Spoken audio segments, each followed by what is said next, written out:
Madison and welcome back to my channel. Today I have my November wrap up. So the month of November was a phenomenal reading month for me. Like really, I read some pretty damn awesome books. But before I get into that, I do have a sponsor for this month's video. Book of the Month is an online book service that is super popular. Their team vets hundreds of books each month to create a specific list of new and early release titles from new or emerging authors so that you don't have to worry about searching through all the books that are coming out. Book of the Month is totally risk-free. You can skip any month and you will not be charged. However, they do only ship within the United States. They had the best price for new hardcover books. It's seriously awesome. And actually this month, they have a super special deal for the month of December to celebrate the holidays, and that is the code JOLLY. You can get your first book for just $5. $5 for a brand new hardcover. So I'm gonna go through the 5 titles that were available this month, plus the 1 add-on, and I'm very excited. So in here we have the book that I picked, which is going to be the holiday rom-com of the month, which is The Holiday Swap. So this is a Christmas rom-com. Jess from Peace Love Books read this and gave it a 4.5 out of 5 stars, so she really loved it, which means I'm very excited about it. It's about these 2 twin sisters who end up exchanging lives, and like, you know what ensues from that? It gives me like Princess Switch vibes. Then we have this month's thriller, which is A Flick in the Dark. This follows Chloe, and when she was 12 years old, a bunch of local teens went missing, and then her dad ended up confessing to the crimes, and that follows her as an adult when she's a psychologist, and now another teen has gone missing again, and she's like looking into it. Very excited. Then we have A History of Wild Places by ɪṛsᴛᴏᴜ. This is ɪṛsᴛᴏᴜ's like adult debut, and I know it has to do with like fairy tales and a guy who is like investigating something and like has the power to like find things that are lost, and then he ends up going missing. Definitely stoked for ɪṛsᴛᴜ. Then we have Olga Dies Dreaming. This follows a wedding planner grappling with her social ambitions, an absent mother, and Puerto Rican roots, all in the wake of Hurricane Maria. So it's set during 2017. Then we have Somebody's Daughter. This is a memoir. And lastly, the new add-on for this month, which is The Anthropocene Review by John Green. So many of my friends love this, so I'm super glad that I now have a copy that I can read and check out and see what all the hype is about. And yeah, those are the picks for this month, plus the brand new add-on. If you guys are interested in Book of the Month, once again, use the code JOLLY and my link down below in the description box. And without further ado, let's get into my November wrap-up.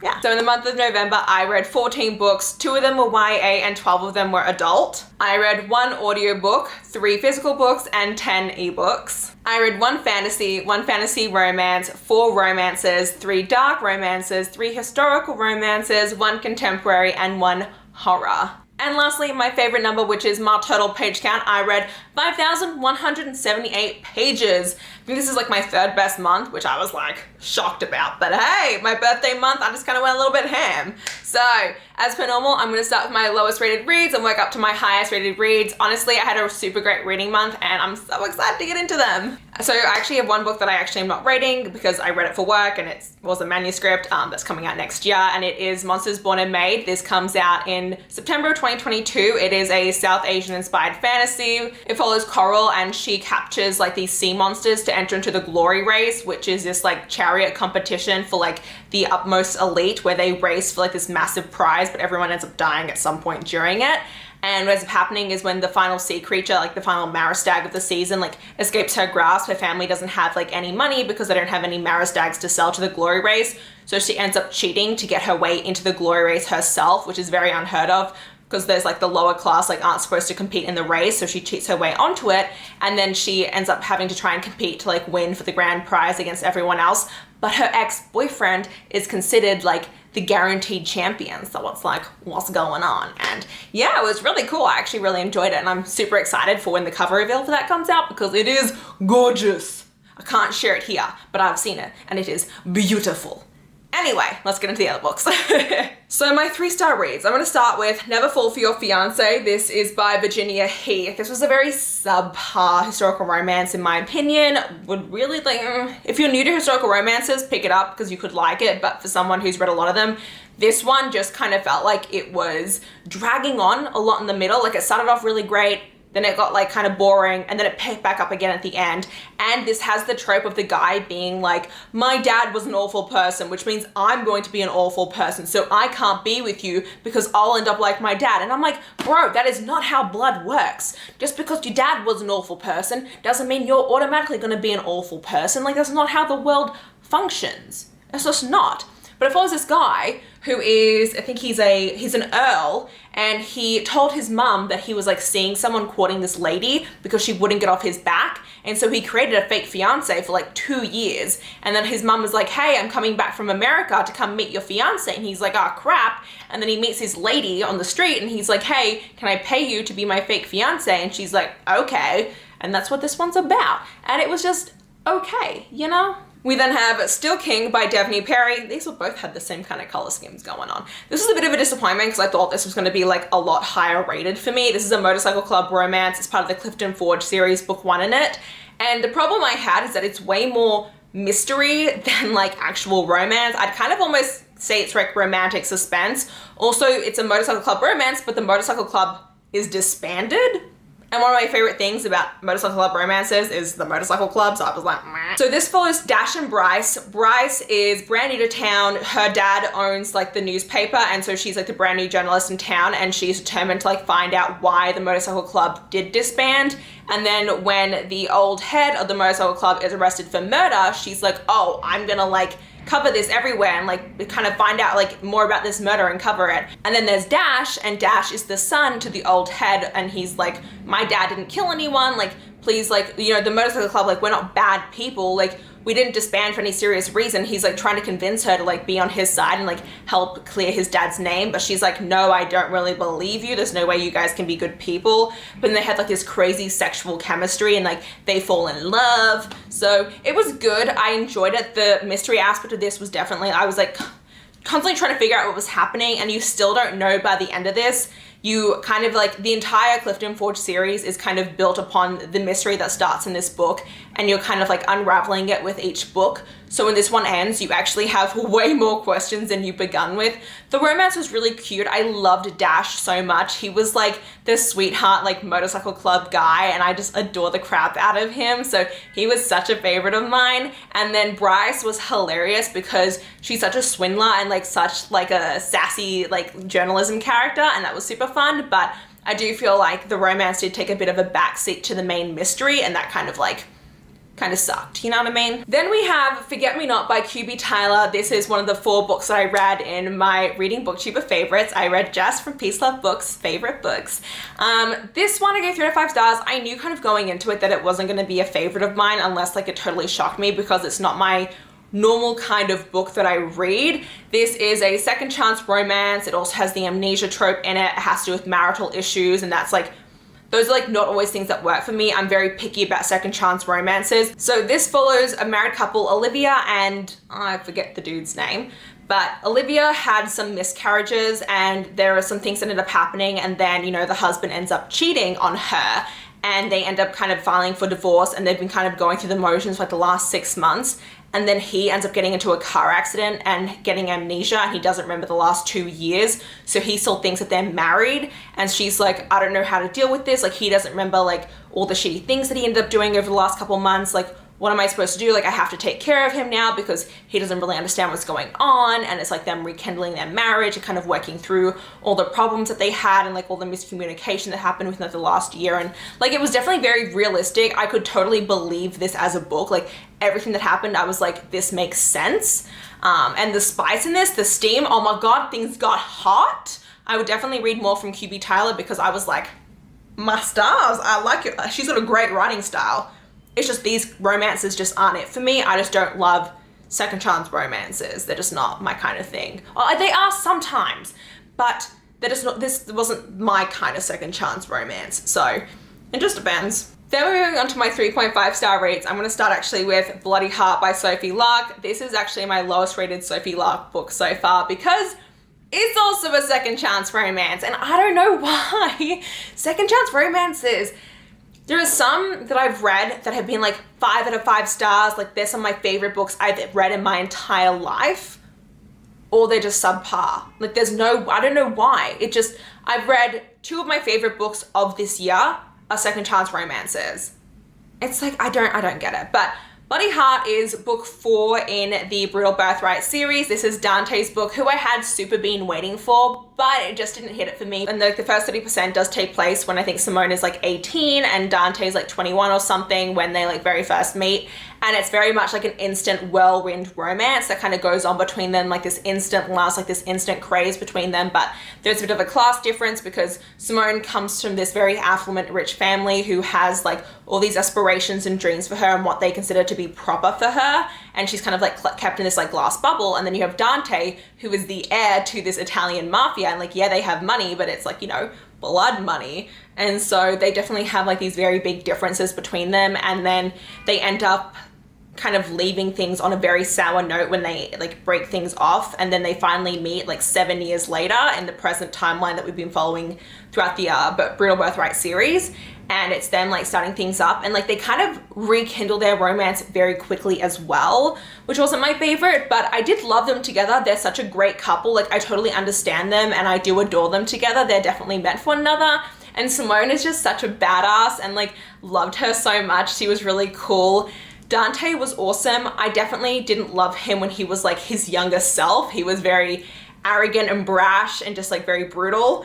But I loved his present self because he's like this broody kind of guy again, and it's like my favorite part of him. And I love seeing all the other characters in this. So still really great one, but it's just like not my favorite in the series. I loved the ending of this. The ending is the reason why it's a 3.5 not a 3-star. The action that goes on, delicious. And I think that's a big part as well, as what I love about all of Sophie's books are how action-packed they are, like as the mafia aspect of it. And the mafia aspect of this was not very big. Like this is probably the least mafia one out of the entire series, so it just kind of depends. The next 3.5 out of 5 stars I read was Throttled by Lauren Asher. This is the last book I read this month. Now this is the book that's been all over TikTok. This author is all over TikTok. And you know what?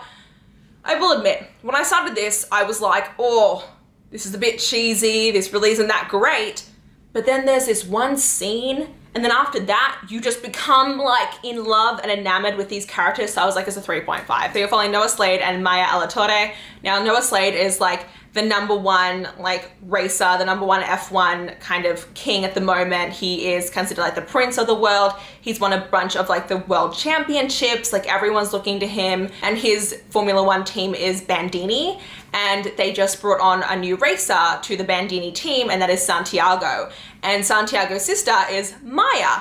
And Maya is coming along because she doesn't really know what she's doing with her life. She just finally graduated college and she doesn't really know what she's going to be doing. So she's like, hey, I'm going to come with you on like your very first like Formula One season with Bandini. Kind of, I'm gonna start like a vlogging channel and kind of go along and kind of just explore myself, kind of figure out who I wanna be as a person. And he's like, sure, that's fine. Like they have like a really fun sibling relationship. They're totally reminds me of me and my brother, but flipped because she's younger than he is, whereas like I'm older than my younger brother, but very similar relationship in the way that they like mess with each other, but really love with each other. I love that aspect of this.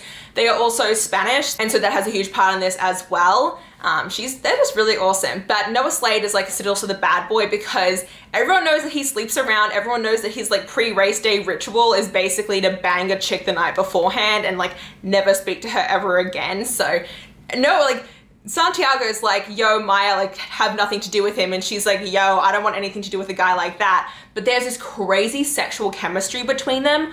Oh my God, their chemistry, and it's like so slow burn, the build up between them as they have like this palpable chemistry. Like they always catch each other's eyes, they're always paying attention to one another. And this is definitely a case of like he falls first for her.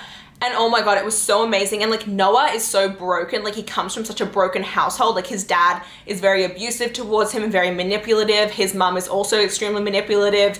And like there is a whole scene where like Maya ends up like catching like, you know, the dad beating him and is like, why do you always put on such a brave, like you put on such a face to everyone, like you're always like really chill and really nice. And she's like, what the heck? Like there's so much going on that like you're so lonely. And he's like, it's fine, like I've grown up this way. And like, oh my God, their romance was so sweet. They were so meant for each other. I loved it. It was just, it started off very cheesy. Like once they kind of start really connecting, I adored the crap out of it. And I will say also, this is like one of the very few books that I've read with like a vlogging aspect, or like the girl having like a YouTube channel, where I didn't hate it. I actually really thought this was fun. It's definitely a fun read. If you've been worried about picking this up because it is like such a hyped book, I would still probably check it out. So next on to my 4.5 star, I just have one, and that is It Ends With Us by Colleen Hoover. This was good. It was good.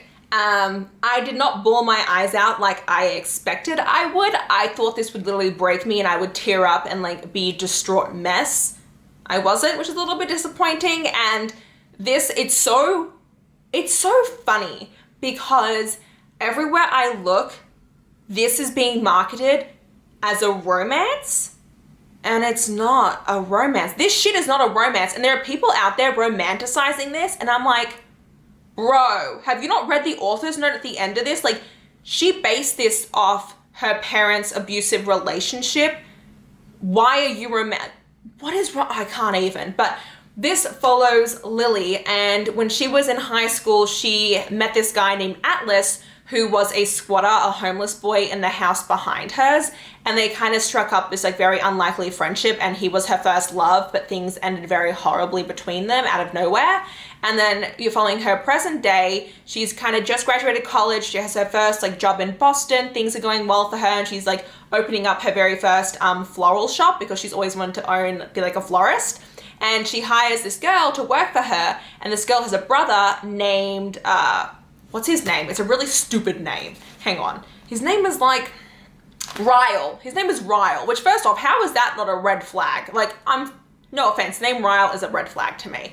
And he's like this very hotshot up and coming neurosurgeon, and they have this like very instant connection and this like instant chemistry, and like keep trying to deny it because obviously like they really shouldn't, because he's like, I'm only into one night stands, and she's like, I'm only into long-term relationships, and she's like, I refuse to just be a one night stand for you. And he like literally comes to her door at one point and is like, I'm begging you to have like sex with me. And she's like, bro, what the actual F? And then she's like, but maybe. And then, you know, it ends up being like a very abusive relationship that she gets into with him, and her trying to deal with that because her father was abusive towards her mother and at times towards her. And she always swore that she would never let herself get into that same position as her mum was in.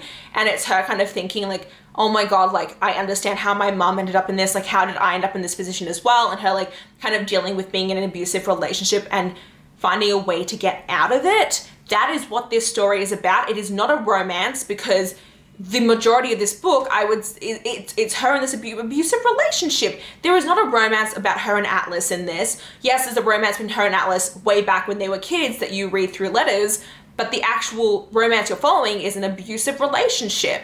And Lily's story as she gets out of it and finds the strength to get out of it and kind of dealing with that. And it was so heartbreaking. It was very amazingly written. Like, this was beautifully written. Like, I loved it to death, but it's not a romance, and it should not be marketed as that. Okay, now to my 4.5 star reads. Oh, there's so many amazing ones. Okay, let's start with Hooked by Emily McIntire. This is a contemporary Peter Pan retelling. It's dark romance.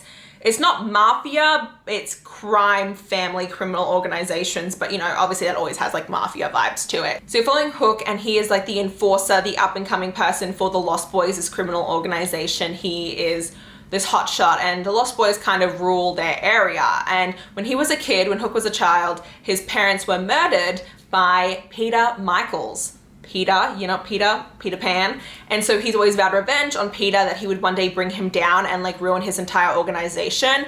And what ends up happening is Peter ends up moving into his town, and that's when Hook is like, okay, this is finally my time to take him down, to kind of like get rid of him, because he doesn't know that I'm who I am, because he thinks I died that day.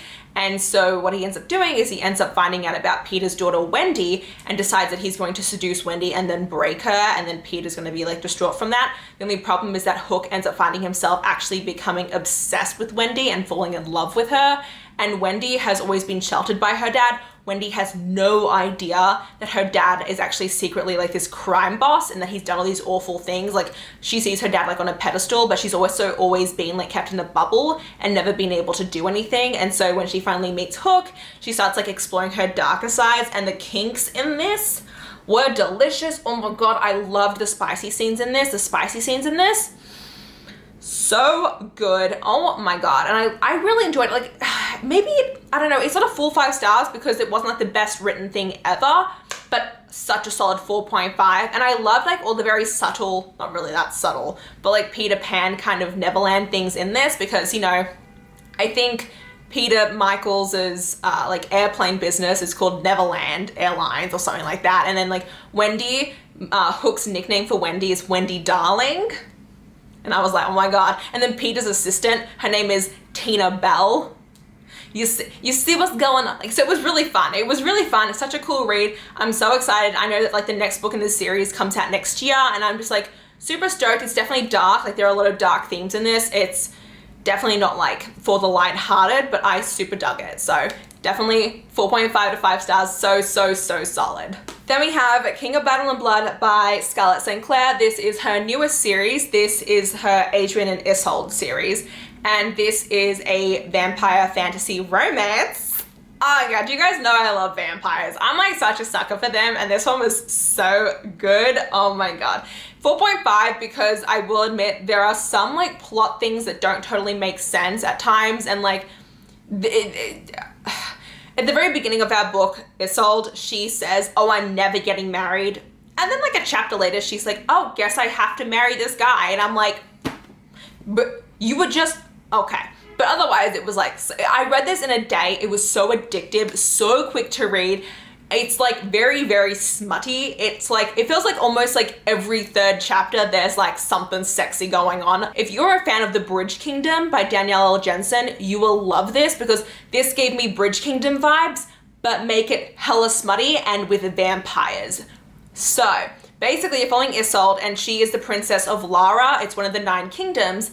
And she one day plans to become queen. She's gonna rule in her own stead. Like she's a warrior first, a queen second, like she's always been training. But you know, there are vampires in this land, and there are also like creatures that came from the vampires. And the current king of the vampires, King Adrian, has actually been slowly overtaking all of the 9 kingdoms and like kind of conquering them. That's what I was looking for. And finally he comes to the kingdom of Lara. And Isolde's dad is like, I'm not going to fight them. Like, I know that we can't fight the vampires. I know that we can't win every single time the other kingdoms have tried. They've always died, so we're not going to do that. And so he's like, I'm going to surrender. The only problem is that Adrian is like, oh my God, no, I need to marry your daughter if you want that. He's like, I will let you surrender. I will like look after your people. I won't kill them all. But in exchange, I would like your daughter to be my betrothed. I want Princess Isolde to be my queen. And at first her dad's like, no, but Isolde is like, Dad, I'm not gonna let you like sacrifice all of our people and everyone's life just so I don't marry this vampire dude. So she says yes to like marrying him, and he is like, I'm gonna make you my queen, like you're gonna be the best of the best, like yes, you're immortal, but like you're gonna be, like you are such a badass. He's like her hype man. Like I swear to God, this man hypes her up. He's like, you are amazing. And she's like, you know what? Yeah, I am amazing. That's why she reminds me of the Bridge Kingdom, because the girl in that is also like such a badass warrior. And she's not like a badass warrior where like she tells you she's a badass warrior. Like she shows you like this girl is not afraid to like stab a man. If she's like, you touched me, so I stabbed you. That's not my problem. I told you not to touch me and you did. So that's your own fault. But I thought it was super fun, a super great like vampire system. At the back of the book, there's an author note from Scarlett, and she says that she really heavily based it on Dracula and Vlad the Impaler, and kind of a lot of the research. Like she did really amazing research into Dracula and Vlad the Impaler, and you can definitely feel that in the way that this was written and the way that this vampire lore works. So I thought that was really fun. Okay, and then we have If This Gets Out by Sophie Gonzalez and Cale Dietrich. If you guys don't know, I love Sophie Gonzalez. She's an Australian author, and she is a babe and a half, one of my favorite authors, especially when it comes to YA. This book is a forbidden gay boy band romance. Now, whenever I pitch this to people, everyone goes, is that One Direction fanfic? And you know what? I gave a copy of this to one of my best friends.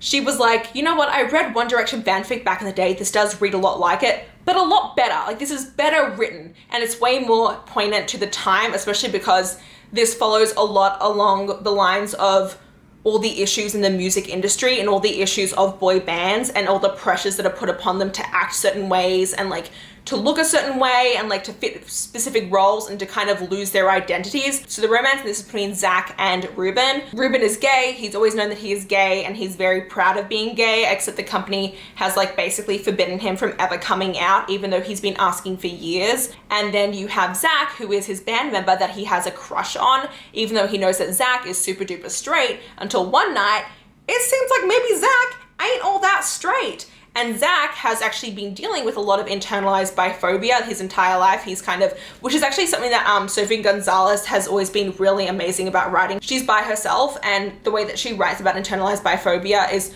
really amazing. I have both her books, just so phenomenal about that. But Zach kind of coming to terms with the fact that he is bi and like his romance with Ruben. Oh my God, they're so cute together. I ship them so heavily. They are absolutely adorable. I was dying over them, but they go through a lot of hardships. The band, they're constantly censored by their company. They're forced to do so many different things. And then like, as they kind of, you know, pursue their relationship, the company kind of tries to like force them apart whenever they can.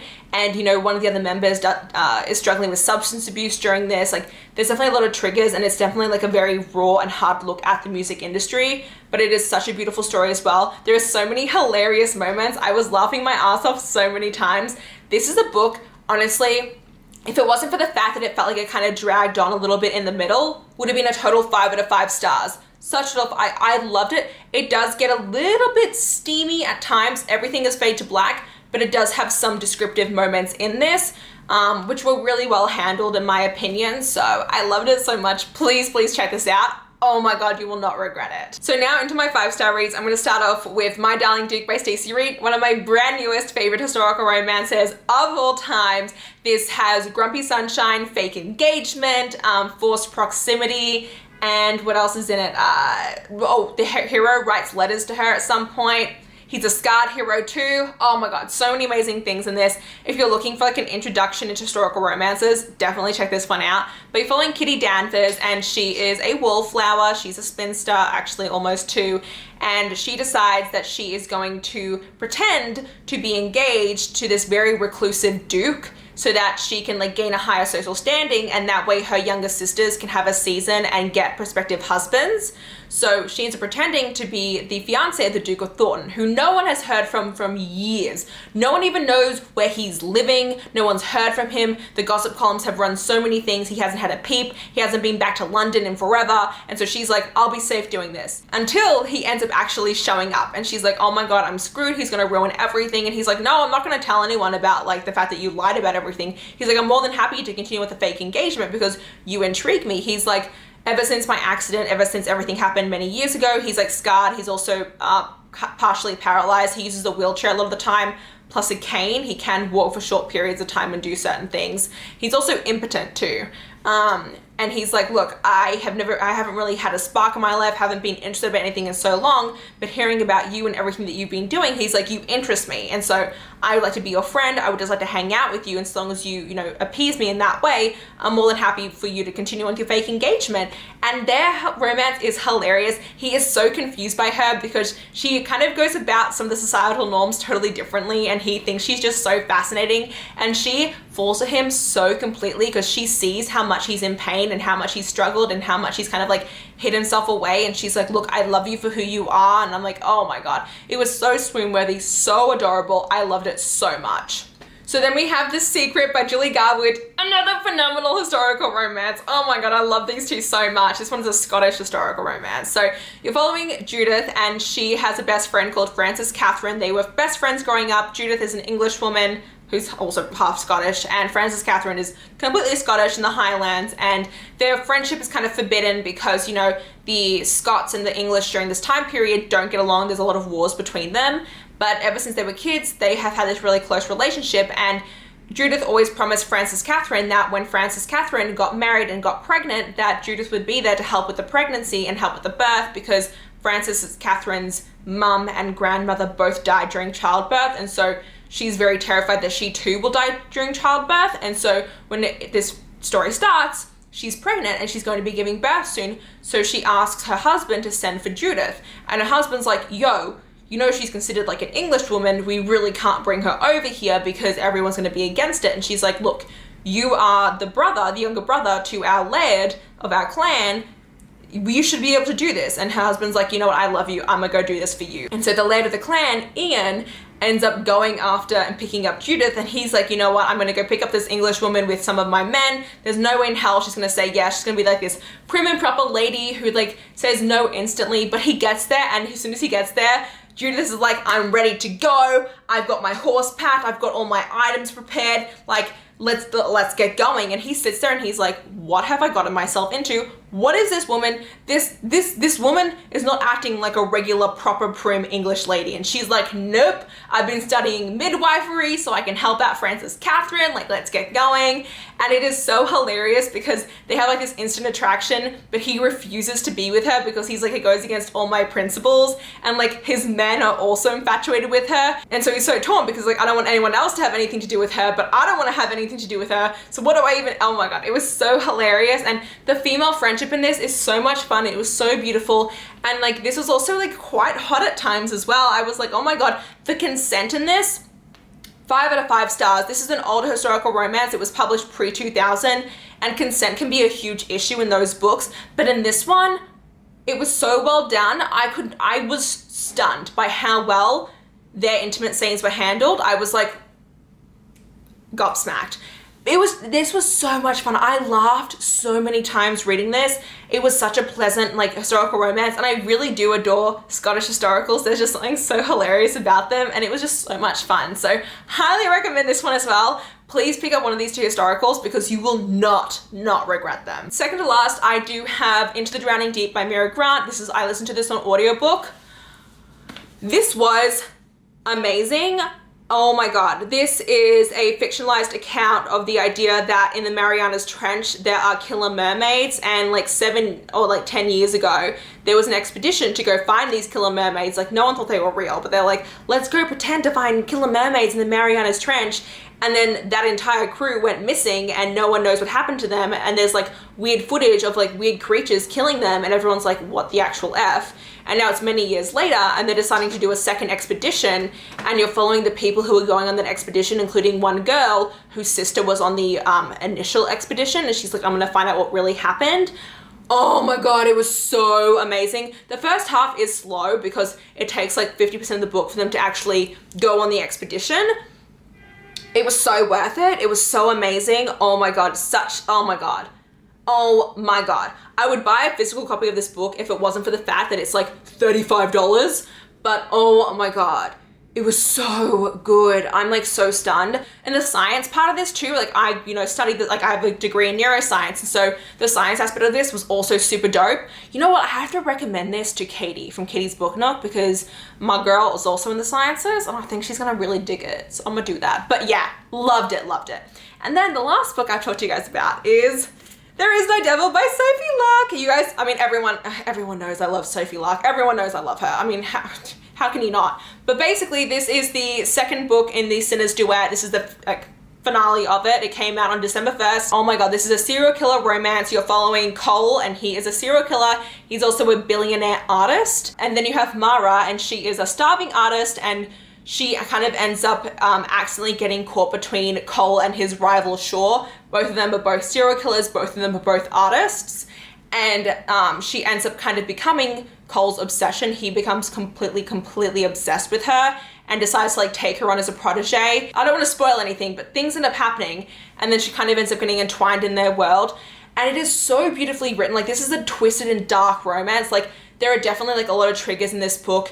It is also like, there's a lot of kinks in this as well, like a lot of kinks. This is her darkest book yet, but honestly, it gives me, actually to be honest, it kind of gives me Harley Joker vibes, but like non-toxic Harley Joker vibes. Like, imagine if Harley and the Joker actually had their twisted relationship, but it was healthy at the same time. That's what this is, because Cole worships her, okay? In book 1, he's a sociopath. He has no real emotions. But then Mara basically like enlivens him and he gets like, oh my God, he worships her. Like, he literally calls her a goddess. He calls her a goddess in this. He hypes her up all the time because Mara, her entire life, has been beaten down by people. Everyone has always belittled her. Everyone has always treated her like crap. And she begun to believe that of herself. But Cole is there. He's like, you're a star. I see you're a star. And I'm here to build you up. I will never break you down among other people. I'm always here to please you. Like, you are who I care about in the world. I care about no one else but you. He's like, oh my God. Oh my God. It was amazing. It was amazing. It was amazing. It was amazing. It was so good. I don't want to give anything else away, but oh my God, it's so amazing. So yeah, those are the 14 books that are in the month of November. I'm super sorry. This is definitely like a longer wrap up, but I just love so many of these books. I just had to gush about them, especially since I didn't vlog some of these books this month, so I hadn't talked about them before, so I definitely want to like kind of get them out to you, especially since 2 or 3 of them just came out. So like, you know, if this gets out, just came out today, There Is No Devil came out on December 1st, and King of Battle and Blood came out on like the 28th of November. So like they're brand new books as well. Like I want to get on your radar. So yeah, that's it. Super excited. If you guys did enjoy this video, please hit the like button down below. If you want to see more of me, please subscribe to my channel. And until next time, thanks a bunch everyone. Bye-bye.